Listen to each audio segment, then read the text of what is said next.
She only stopped because her heart told her to. Rain poured down that afternoon as a young black girl hurried home from her shift, until she saw an old white man struggling to cross the road. Sir, let me help you. She said softly, gripping his trembling hand. He looked at her with wary eyes, pausing before whispering, People don't usually stop. She smiled anyway, not knowing those few steps would change her entire life. By the next morning, her name would be on every tongue in town, some praising her, others cursing her, because no one expected that the man she helped owned half the town. But what he decided to do next, no one was ready for. The day had started like any other for Amara Lewis, a 22-year-old waitress who worked double shifts just to keep the lights on in her tiny apartment on the edge of Brookdale. Every morning, she'd lace up her worn sneakers, tie her apron, and whisper to herself, "Just one more day, girl. You got this." The town wasn't kind to people who looked like her. Some customers at the diner wouldn't even take coffee from her hands. Still, she smiled, because that's what her mama had taught her, grace, even when the world forgets to give it back. That afternoon, as grey clouds rolled in, Amara was rushing home before the rain hit. Her uniform clung to her from the long day, and her stomach ached from skipping lunch to save a few dollars. The streets were quiet, except for the hum of distant traffic and the faint sound of thunder. Then she saw him, an elderly white man with a cane frozen at the curb, cars splashing water just inches away from his shoes. "Someone's gonna hit him," she muttered, slowing down. No one else seemed to notice. Drivers honked, pedestrians kept walking. Amara hesitated for a moment. Should I even get involved? She thought. But something in her chest wouldn't let her walk away, so she stepped forward, toward the man who, in less than 24 hours, would turn her life upside down. Amara's shoes splashed through the puddles as she hurried toward the old man. Cars slowed, their headlights flickering across her face. "Sir, let me help you," she called, steadying his arm as he tried to cross. He looked startled at first. "You don't have to, young lady," he said, voice trembling.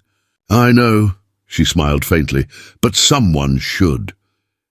Together they stepped through the rain, one careful stride at a time. Drivers honked impatiently, some shouting from their windows. One voice cut through the noise, sharp, mocking. "Hey, careful, old man. She might steal your wallet." Laughter followed. Amara's hand stiffened around the man's arm, but she didn't let go. The old man turned, eyes narrowing at the hecklers. "Mind your own business," he barked, surprising her with his strength. By the time they reached the other side, Amara was soaked. She gave him a polite nod. "You're okay now, sir?" "Wait," he said, searching her face. "What's your name?" Amara Lewis," he smiled gently. "You've got a good heart, Amara Lewis." She didn't think much of it then. Just another act of kindness in a town that rarely noticed. But the next morning, when she walked into the diner, everything felt different. People stared. Conversations paused mid-sentence. Her co-worker Lila whispered, "Girl, you're on Facebook. That video of you helping that old man, everyone's talking about it." Amara frowned. "What video?" "The one somebody filmed from their car." "You're everywhere. Half the town's calling you a hero." Lila's voice dropped. "And the other half's calling you something else." By lunchtime, the comments had poured in. "She's just doing it for attention. Bet she's hoping for a reward.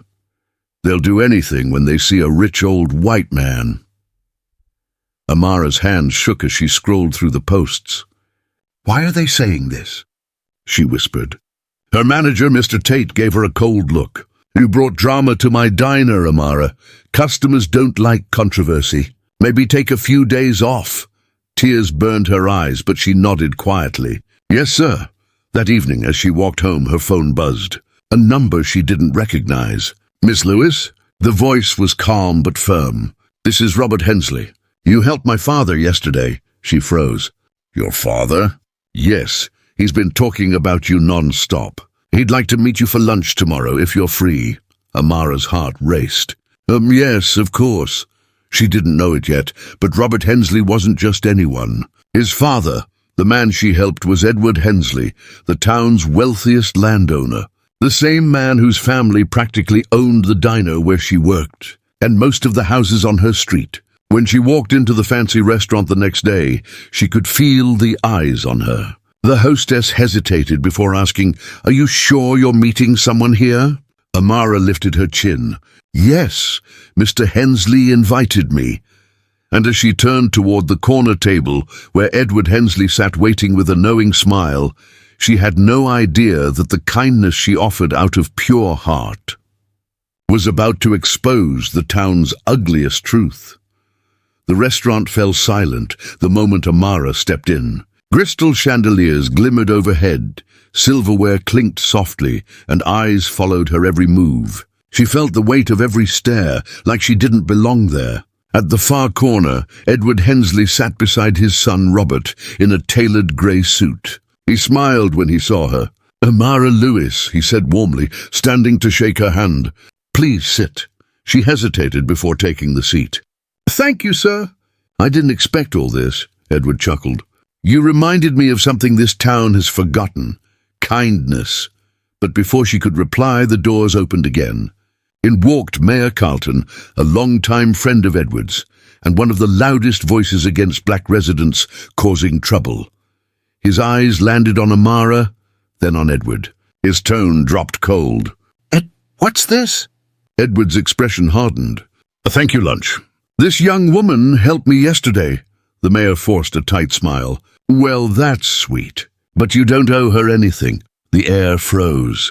Amara's hands trembled beneath the table. Edward leaned forward. "You're wrong, Carlton. I owe her, and a lot more people in this town, something money can't buy: respect." The mayor's smile vanished. "Ed, be careful. People are talking. You don't want to ruin your name for a publicity stunt." Amara rose slowly, voice shaking but steady. "I didn't help him for a name. I just saw a man who needed help." The mayor turned to her, sneering. "And now you think you deserve to sit here, to be one of us?" The room went silent again. Amara's eyes glistened, but she didn't look away. "No," she said quietly. "I just think everyone deserves to stand on the same ground." Edward pushed back his chair. "She's right," he said, loud enough for everyone to hear. "And if this town can't see that, maybe it's time for someone who does." Gasps filled the room. Reporters near the bar had their cameras up. The story was spreading already. And in that instant, the very moment a poor black waitress dared to speak the truth in a room built to silence her, the entire town began to shift. But not everyone wanted change, and by nightfall, she'd realized just how deep the hatred still ran. The next morning, the story was everywhere. Photos, headlines, interviews. Black waitress challenges town's power elite. Some praised her courage. Others called her ungrateful, attention-seeking, even dangerous. Amara stayed inside for 2 days straight, curtains drawn. "I didn't want this," she whispered to her mother on the phone. "I just helped a man cross the road." But outside her door, change was stirring. A group of college students organized a peaceful march downtown, holding signs that read, "Kindness has no color," and "We stand with Amara." When she finally stepped outside again, her hands shook. She didn't expect what came next. Edward Hensley himself waiting on her porch, his hat in hand. "Miss Lewis," he said softly, "you didn't just help me cross a street. You helped me see what I'd been blind to my whole life." He handed her a letter, an official announcement. Edward was donating part of his land to build a community center, one that would employ and empower local black youth. Amara's eyes filled with tears. "You don't owe me anything," she said. He smiled. "Maybe not. But I owe this town something better than silence." Weeks later, the same street where she once walked home in the rain was filled with people. Black, white, young, old, walking together. No speeches, no cameras, just unity. Amara watched quietly from the curb, feeling something she hadn't felt in a long time. Hope. Her life didn't magically change. Some people still crossed the street when they saw her coming. But she'd learned something powerful. One act of courage can shake the walls of an entire town. Because sometimes the smallest gesture, a hand extended in kindness, can expose the biggest truth. And the question that still lingers is this: If she had walked away that day, would anyone else have stopped? If Amara's story touched your heart, don't let it fade away. Hit like to stand with kindness. Comment to share what this story meant to you. And subscribe so more voices like hers are never silenced again. Because change starts with one story, and maybe one click from you.